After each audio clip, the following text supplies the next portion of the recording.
ભગવાન કાર્તિકેયના ક્રોધથી પૃથ્વી ઉપર મલ્લિકાર્જુન જ્યોતિર્લિંગની સ્થાપના થઈ છે।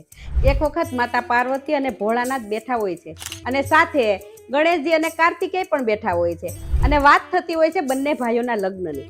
ત્યારે એવી શરત રાખે છે કે જે ભાઈ સૌ પ્રથમ પૃથ્વીની પ્રદક્ષિણા કરીને ઘરે આવે તેના લગ્ન સૌથી પહેલા કરવા। એટલે કાર્તિકેય તો પૃથ્વીની પ્રદક્ષિણા કરવા નીકળે છે અને ગણપતિ તો બુદ્ધિશાળી, આથી ગણપતિજી બંને માતા પિતાને એક બાજોઠ ઉપર બેસાડે છે અને તેની પૂજા કરે છે અને ત્યાર પછી તેની ફરતી એક પ્રદક્ષિણા કરે છે। વળી કહે છે કે મારા માટે તો પૃથ્વીની પ્રદક્ષિણા જરૂરી નથી, તમે મારા માટે સમગ્ર બ્રહ્માંડ છો।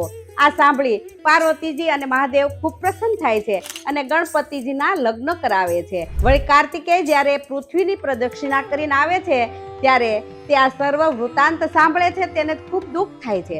તે રીસાઈ જાય છે અને શૈલ્યમ પર્વત ઉપર રીસાય અને જતા રહે છે।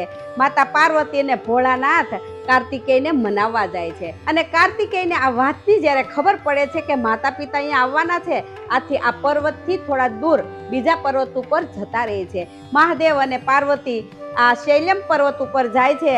તેને ખબર પડે છે કે તેના પુત્ર અહીંયા નથી અને અહીંયાથી જતા રહ્યા છે, ત્યારે બંને ખૂબ દુઃખી થાય છે અને મહાદેવ અને પાર્વતી જ્યોતિ સ્વરૂપે ત્યાં સ્થાપિત થઈ જાય છે।